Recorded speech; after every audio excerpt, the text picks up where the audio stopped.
On this emergency episode of DC On Screen, I will be talking about the explosive Hollywood Reporter article that dropped on October 17th, big updates on Man of Steel 2, The Flash 2, Wonder Woman 3, and the departure of Walter Hamada. All that and more after these words from our mystery sponsors.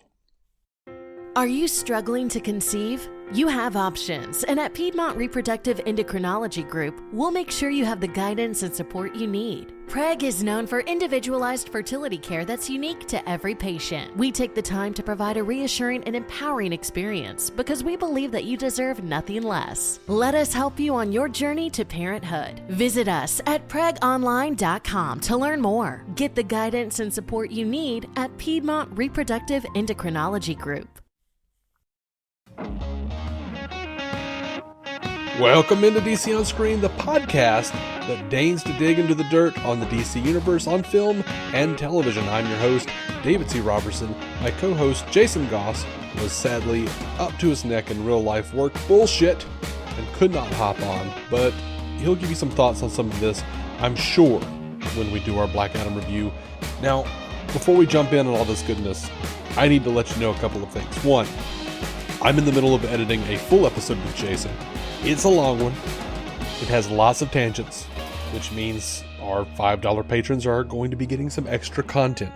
2, this THR article contains spoilers, specifically one very well-known spoiler about Black Adam. If you're not into that, if you've been avoiding the internet because of it, I would suggest holding back on this episode until you have seen Black Adam.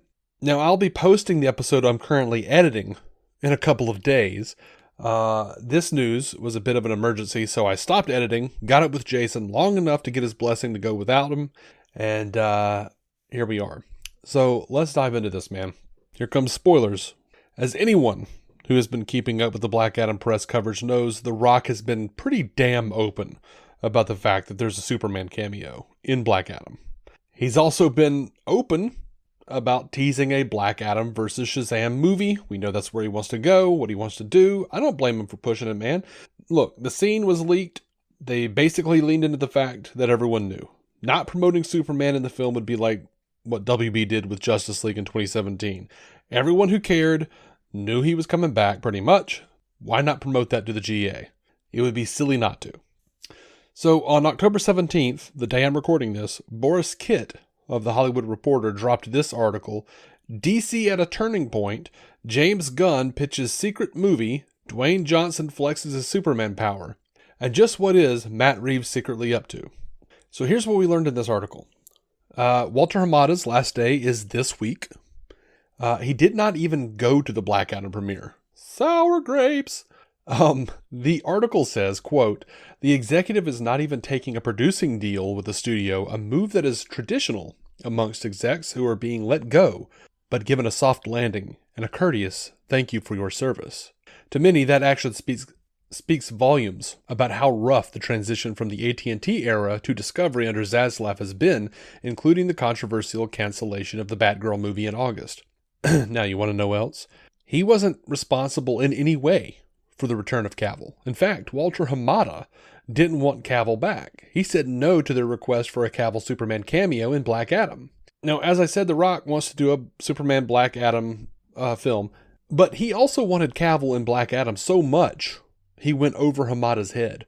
Boris Kitt writes, "Whatever the case, Johnson is definitely at the center of Cavill's return, which was not without some drama of its own. Johnson's manager is Danny Garcia, his former wife, who is also his producing partner at $7 Entertainment. Garcia also happens to represent Cavill.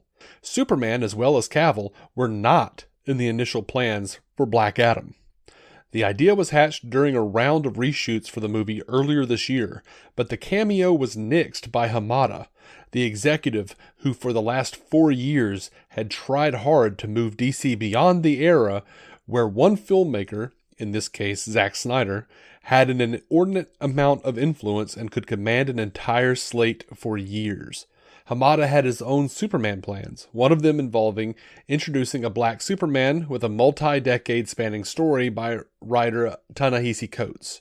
After Hamada said no, Johnson went around the executive, turning to DeLuca and Abney, who gave it the thumbs up. A furious round of negotiating occurred before Labor Day, a deadline insisted by Warner's, with the scene shot in mid-September. So there you have that. We have The Rock and his representation to thank for Henry's return, and Walter Hamada to thank for gumming up the works, which is maddening to me. Like, dude, even critics who hated Snyder want Cavill back as Superman. Like, everybody wants Henry Cavill back. All right, so, by the way, it's unclear where all this Henry Cavill business leaves the J.J. Abrams Ta-Nehisi Coates movie, which I guess is still on track, according to this article, but who knows? So the article talks a lot about Zaslav coming very close to hiring Dan Lin, an executive turned producer, for the role of DC chief, but the talks fell through. And apparently part of Zaslav's intent for Lin was to act as the overseer for all things DC, both film and series, and he would have acted partly as a traffic cop, quote unquote, amongst the IP. But for now, DeLuca, who is known for his fanboy roots and displays a deep knowledge of esoteric comic lore, remains firmly in charge of DC. He greenlit Joker 2, has been making decisions on Aquaman and the Lost Kingdom, and The Flash, and has been meeting with filmmakers. Rumors abound that his role could evolve into one with a more permanent and even exclusive oversight of DC. As for Johnson, last week he publicly expressed interest in helping guide the search for a DC boss. And basically someone asked if he would be willing to be the head of DC Films. And he says, the best position that I could be for DC is one as an advisor, where I can help. I love DC to my blood. It's in the spirit of growing up with the DC Universe. I'm here to help in any way I can, including looking for and finding that right leader or leaders. Honestly, based on some of this that I'm reading here, I'm thinking maybe he should be an advisor. So what's interesting, though, is this article talks about, like, there are sources who say, there's a power vacuum and everyone's kind of making their play. It says that search marches on even as the search for a DC Films leader marches on even as IP continues to be taken off the board by power players. One insider says right now is the Wild West. Everyone is trying to grab as much as they can, and this is exactly what happens in a leadership vacuum. One Warner's insider disputes the idea of a leadership vacuum, saying the studio is not standing still and it is moving ahead on several fronts, focusing on some of its A-list characters while planning and developing the wave beyond that. So we know James Gunn of the Suicide Squad and Peacemaker is angling for his own DC project. He's talked about that in the past on Twitter. Sources are telling THR that Gunn and producer Peter Safran are in talks with Warner's for a mystery movie, possibly more, that Gunn would tackle. Safran is already in the DC business, being a producer on Shazam and its upcoming sequel, as well as Aquaman and that movie's sequel. And Warner's, by the way, of course, has no comment. But according to this article, one insider observes a carving of the comic company's intellectual assets is happening. DC is definitely in play, says the person. We don't know what Gunn is doing, by the way, like what exactly he's trying to do, but he is going to do the second season of Peacemaker first, it says. Now it says here, Warner Brothers Discovery CEO David Zaslav and Warner Brothers Pictures heads Michael DeLuca and Pam Abney. Warner's has an intense desire to reprise the Cavill iteration of the hero. The project that would essentially be Man of Steel 2 is being produced by Charles Roven and is currently in a search for writers. There is a wish list, and Christopher McQuarrie, the hand that guides the Mission Impossible movies, is on it.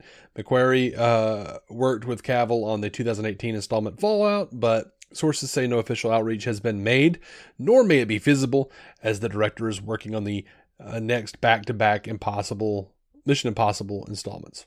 The article also says a script for Wonder Woman 3 by Patty Jenkins is expected imminently, and a script for a Flash sequel is already written by Aquaman scribe David Leslie Johnson McGoldrick. And in case that movie to be released June 23rd, 2023 does well. Now, and also in case Ezra Miller winds up not getting fined or sentenced, I should say, to 25 years in prison for theft, which they pled not guilty to the felony burglary charge today. So we'll see how that goes. We also have the Batman sequel moving forward. Also, Matt Reeves he is developing a series of spin-offs. He's got Colin Farrell's Penguin, which is coming. We already knew that. But he's meeting with writers and directors to build out movies, not just series, but movies as well, focused on Batman's rogues gallery, both established and obscure, with characters ranging from the Scarecrow to CLAYFACE to Professor Pig. Those are all fantastic ideas I would love to see his take on. DeLuca and Abney, according to this article, want more things in development, more things on the runway ready to go, which is opposite from Hamada, who wanted more targeted approaches. And The Rock says he wants to move beyond DC's A-list. He says it's the safer bet to continue to invest in the IP that the world knows. The Justice League, Batman, Superman, Wonder Woman, Flash, Aquaman. I understand that. But it took convincing to get the studio to look past the Justice League into the DC universe. And there's some really cool characters there. You've just got to give it a shot and trust the investment. So there you go. Honestly, we've known, like I said, we've known about Gunn having a few more projects in the works for a while. But The Rock, man, God, as sick as I am of hearing him say that the hierarchy of the DC universe is about to change, it sounded like a dumb selling line for Black Adam. I just didn't realize he was talking about behind the scenes, man. It figures it would take a muscle-bound pro wrestler to come in and knock the execs on their asses. I can honestly say I'm pumped for Black Adam and for the direction of the DC Films universe going forward, which is something I haven't been able to say fully for a long, long time. And I'm curious to know what you think about all these developments. You can let us know at dconscreen@gmail.com, dconscreen on Twitter and Instagram. Like I said, we'll have a new full-length episode and some new Patreon content up in a couple of days. Until then, thank you for listening. Keep some DC on your screen. And as The Rock said, in regards to Henry Cavill, welcome home.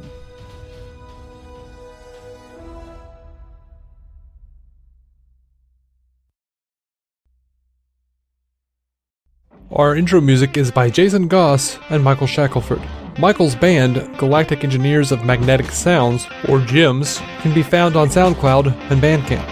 Visit DCOnScreen.com to find our Patreon, merch, contact information, and every episode of the show for free, including crossovers we've done with other podcasts. DC On Screen is a maladjusted production.